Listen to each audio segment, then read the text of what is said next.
Hello everyone, कैसे हैं आप लोग। तो आइए एमपीपीएससी मेंस के पेपर 3 की यूनिट 10 डिस्कस करते हैं कि इसमें क्या पढ़ना है, कैसे पढ़ना है। मैंने इसका सोर्स पहले ही बता दिया था कि इसके लिए आप निर्माण की बुक अच्छी है। भूगर्भ शास्त्र के लिए सारा कुछ दिया हुआ है, आपको कुछ भी मिस नहीं किया गया इस बुक में। हाँ, लेकिन पहले ये भी बता चुकी हूँ कि इसमें काफी ज्यादा दिया है, तो आपको थोड़ा समझदारी से पढ़ना पड़ेगा, सिलेबस देख के पढ़ना पड़ेगा। तो इसमें विजय आपने पूछा था कि मैं भूगर्भ शास्त्र आपको पढ़ा दूं, तो इसमें ये तो पूरी यूनिट है, इसमें आपको क्या पढ़ना है या फिर पूरी यूनिट पढ़नी है, तो वो एक एक करके टॉपिक वाइज वीडियो बनाऊं, या कोई क्वेश्चन आपको समझ में नहीं आ रहा है कि इसको लिखना कैसे है, इसका तरीका ये बताऊं, तो ये आप क्लियर कर देना एक बार। मैं ऐसे जनरली मैं एक बार बता देती हूँ।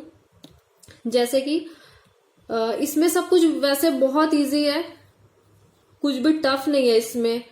अब इसमें आप देखिए, ये आग्नेय अवसादी कायांतरित शैलें, ये सब आपने पढ़ रखा है पहले से, ये ज्योग्राफी में है ये सब कुछ।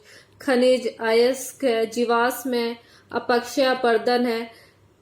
इसमें डिफरेंस भी पूछा, अभी 2020 का जो मेंस हुआ था ना, उसमें ये आया था सीधे सीधे क्वेश्चन, अपक्षय और अपर्दन में अंतर लिखिए।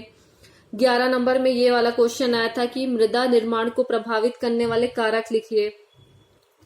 3 नंबर में आया था कि खनिज को परिभाषित कीजिए। तो बिल्कुल सीधे डायरेक्ट क्वेश्चन आएगा, कुछ भी घुमा फिरा के नहीं आएगा इस यूनिट से, तो आपको सीधे सीधे ही रेडी करनी है ये यूनिट। और 30 नंबर की आएगी, तो ज्यादा डीप में पीएचडी भी नहीं करनी है इसमें आपको। और ये बुक बहुत ज्यादा है अपने आप में, ये जो मैंने बताई है ना, और कुछ लेने की जरूरत नहीं है इसमें, आपको बहुत कम ही पढ़ना है, इतना ज्यादा भी नहीं पढ़ना है, ये बहुत ज्यादा है इस बुक में। तो जैसे भूगर्भ शास्त्र की परिभाषा एवं महत्व, तो इसमें क्या करना है, सिर्फ 3 लाइन की एक डेफिनेशन लिखनी है, 3 लाइन की। इसमें 2-3 पेज में इंट्रोडक्शन ही चल रहा है भूगर्भ शास्त्र का, उससे आपका कोई लेना देना नहीं है। आपको लिखा है सिलेबस में परिभाषा, तो आपको जैसे ये सब इतना ऐसे ये लिखा हुआ है, इनसे आपको कोई भी मतलब नहीं है ना। ये देखिए इतना सारा, आपको सिर्फ परिभाषा लिखनी है ना, आपको परिभाषा लिखनी है, भूगर्भ शास्त्र की परिभाषा। आप इससे जो भी आपको अच्छी लगे, जिसमें आप कंफर्टेबल हो, जो आपको याद हो रहे हो, जिसके टर्म ढूंढ के एक परिभाषा कर लो। अब इसका महत्व है, ठीक है, महत्व कर लो इसका। इसके बाद सोर्स मैंने बता ही दिया, देखो महत्व ऐसे दिया हुआ है। ये क्या करना है, कुछ भी नहीं करना है इसमें। भूगर्भ शास्त्र का महत्व मस्त, कितने अच्छे से डायग्राम भी दिया हुआ है, आपको सोचना भी नहीं कि क्या क्रिएटिव करूं, क्रिएटिव बना पहले से दे दिया है। बस इन सब का डिटेल भी दिया हुआ है ऊर्जा संसाधन की दृष्टि से, तो आपको पता ही है ऊर्जा संसाधन की दृष्टि से। नहीं पता है तो 3-4 लाइन थोड़ा डिटेल भी पढ़ लो, और उतने में आपको याद रहेगा। बस ये कीवर्ड लिख लो सारे, ये कीवर्ड है इसके जो महत्व है भूगर्भ शास्त्र के। इसके बाद क्या है, पृथ्वी, भूपर्पटी, मेंटल, कोर, ये सब आपने पढ़ा हुआ है ज्योग्राफी में, ये ज्योग्राफी का पार्ट है जो ये 3rd यूनिट में ऐड कर दिया गया है। स्थल मंडल, जल मंडल, सब आपको आता है, आपको कोई भी बिल्कुल भी टेंशन लेने की जरूरत तो है ही नहीं इसमें। जैसे ये जीवाश्म लिखा है ना, तो आपको ये सिर्फ एक शब्द लिखा है जीवाश्म, तो इसमें आपको नोट्स बनाने हैं, तो कैसे, जीवाश्म से रिलेटेड 2-3 लाइन लिख लो कि जीवाश्म होते क्या है, ठीक है। फिर जीवाश्म है तो ये इनका निर्माण कैसे होता है जीवाश्म का, ये लिख लो शॉर्ट में, बिल्कुल 4-5 लाइन में, कि जीवाश्म निर्माण की ये प्रक्रिया है, डैश डैश डैश। उसके बाद जीवाश्म होते कितने प्रकार के हैं, तो 8 प्रकार के होते हैं, सारे 8 प्रकार लिख लो, और उनके नीचे 2-2 लाइन 3-3 लाइन लिख लो, ठीक है।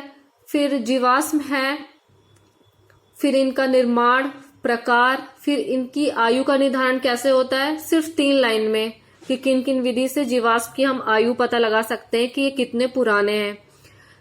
और इनकी इम्पोर्टेंस क्या है। इसमें लिखा नहीं है इम्पोर्टेंस, लेकिन आपको करनी है, क्योंकि अगर ये सिलेबस में है तो इसकी कोई इम्पोर्टेंस होगी तभी है सिलेबस में।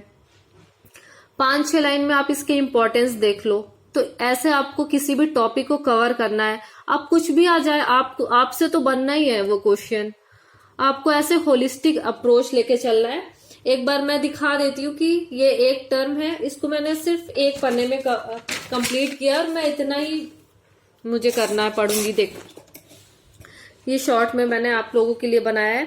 जैसे जीवाश्म है क्या, किन्हें कहते हैं, और इससे रिलेटेड जो विज्ञान है पैलेंटोलॉजी बोलते हैं। ठीक है, ये देख लिया हमने जीवाश्म निर्माण की प्रक्रिया, बिल्कुल शॉर्ट में थोड़ा सा। फिर इसके प्रकार, 8 प्रकार है। ये देखिए, जैसे ही आपने ये प्रकार लिखे, बस उस 2 लाइन हर प्रकार के बारे में, 2 लाइन का उसका कि ये क्या क्या होते हैं, और उसका एग्जाम्पल दे दो। क्या होते हैं एग्जाम्पल? कार्बनिक जीवाश्म है, इम्प्रेशन जीवाश्म है, मम्मी जीवाश्म है। ठीक है, और जैसे कि मैंने बताया कि जीवाश्म की आयु का निर्धारण, बस ये 3 लाइन। सब शॉर्ट शॉर्ट में करना है, कुछ भी ज्यादा नहीं करना है, बहुत कम कम, क्योंकि ये 30 नंबर का ही आएगा। इसमें आपको पूरा टाइम पीएचडी करने की बिल्कुल भी नीड नहीं है। अच्छे से समझते जाओ, पढ़ते जाओ, कीवर्ड में करते जाओ, बस। फिर इसकी इम्पोर्टेंस कर लो, 4-5 लाइन, हो गया आपका जीवाश्म टॉपिक कंप्लीट। तो आपको ऐसे करना है। इसके बाद भी अगर आपको, मुझे ऐसे पता नहीं लग पा रहा ना कि आप क्या पूछ रहे हो, ऐसे कि इसमें आपको, जैसे कि पृथ्वी की उत्पत्ति, इसकी शायद आपको संकल्पनाएं टफ लग रही हो कि ये बहुत सारी हैं। हाँ, हैं बहुत सारी इसकी संकल्पनाएं, लेकिन आपको मेन फोकस आपका बिग बैंग में होना चाहिए। जो आधुनिक परिसंकल्पना है पृथ्वी की उत्पत्ति की, बिग बैंग थ्योरी, उसको आप 11 मार्कर में बहुत अच्छे से कर लो, और बाकी जो है 5-5 मार्कर में कर लो। 3 मार्कर सबके कर लो, सारे टर्म जो भी बीच में आते हैं, सब कुछ इस बुक में भी दिए हुए हैं काफी अच्छे से। तो और सिलेबस वाइज भी हर एक टॉपिक का, जैसे मेंटल है, इसका 3 मार्कर कि 3 नंबर में आ जाए, तो दिमाग में फ्रेमिंग होनी चाहिए कि मेंटल में क्या लिखना है जल्दी से 3 लाइन में। ठीक है, भू प्रॉपर्टी आ जाए तो क्या लिखना है, मृदा निर्माण, ये कुछ भी ना, किसी भी कितने भी नंबर में आ सकता है, बस आपको रेडी रहना है। आपको अगर कोई चीज 3 नंबर में आ गई है तो आप उसके कई सारे फैक्ट कॉमा कर करके लिख दो, शॉर्ट शॉर्ट में, बिना होता है होती है लगाए, सिर्फ शॉर्ट शॉर्ट में सारी चीजें। और ज्यादा बड़ा है तब तो फिर आप लिख ही लोगे अच्छे से। तो ऐसे आपको करना है सारी चीजें। और इसमें 3 मार्कर भी दिए हुए हैं जो मैंने निर्माण की बताई है। आपको भटकने की तो कोई भी नीड नहीं है इधर उधर। आपको दिखा भी देती हूँ मैं, आपके पास वैसे होगी। जैसे कि अपक्षय अपर्दन है ना, तो इसमें लेकिन जो क्वेश्चन पूछा है अभी 2020 के मेंस में कि अपक्षय और अपर्दन में अंतर लिखिए, वो इसमें मुझे अभी दिखा नहीं है। तो आप उसको नेट से ढूंढ के या जैसा भी है, अदर कोई नोट्स अगर आपके पास है, या ज्योग्राफी की बुक है होगी वर्णवाल की, उससे आप देख के लिख लो। जो आए हुए क्वेश्चन है उनको तो एज इट इज रेडी करना है, आ गए आपको बनने चाहिए। ये देखिए, जैसे ये शॉर्ट नोट्स ऐसे दिए रहते हैं इसमें। अब जैसे अपक्षय अपर्दन में अंतर आ चुका है, अब कुछ भी आ सकता है। अपक्षय को नियंत्रित करने वाले कारक, ये कारक है एक लाइन से, उसके प्रकार दिए हुए हैं। अब अपर्दन की क्रियाएं या विधियां क्या है, ये इन विधियों से अपर्दन होता है। अपघर्षण, सन्निघर्षण, संक्षारण, जल गति क्रिया, जल दाब की क्रिया। ठीक है, नदियां कैसे अपर्दन करती है, ये उनकी विधि है। तो ऐसे सारी चीजें दी हुई हैं काफी अच्छे से, तो आप इसी से पढ़ लो, काफी अच्छा दिया हुआ है। और इसमें आपको क्या नहीं समझ में आ रहा है वो आप मुझे टॉपिक लिख के बताओगे तभी मुझे समझ में आ पाएगा, क्योंकि अभी तुरंत तो इतनी बड़ी यूनिट पढ़ाना इम्पॉसिबल है। एक एक टॉपिक करके ही पढ़ाना पड़ेगा अगर ये पूरी यूनिट आपको पढ़नी है तो। और इसमें वैसे आपसे सब बन जाएगा, क्योंकि आप लोग अच्छा है आप लोग का नॉलेज। तो आग्नेय, अवसादी, कायांतित, ये सब आपने पढ़ रखा है पहले से, सब कुछ बन जाएगा आपसे। बस आप इस बुक को अच्छे से पढ़ के देखो। अगर इसमें कोई टर्म नहीं समझ में आ रहा तो वर्णमाल ले लो, क्योंकि ज्योग्राफी है, इनडायरेक्टली ये साइंस में दे दिया है। ठीक है, तो मिलते हैं नेक्स्ट वीडियो में। वीडियो को लाइक करो, शेयर करो, सब्सक्राइब करो, ज्यादा से ज्यादा सपोर्ट दिखाओ। अगर कोई भी टॉपिक पढ़ना है तो उसको क्लियर लिखो कि आप मैम इस टॉपिक पे वीडियो बनाइए, क्योंकि ऐसे मुझे समझ में नहीं आ रहा। मैंने आपको जनरलाइज बता दिया कि ऐसे ऐसे करना है। ठीक है, मिलते हैं नेक्स्ट वीडियो में।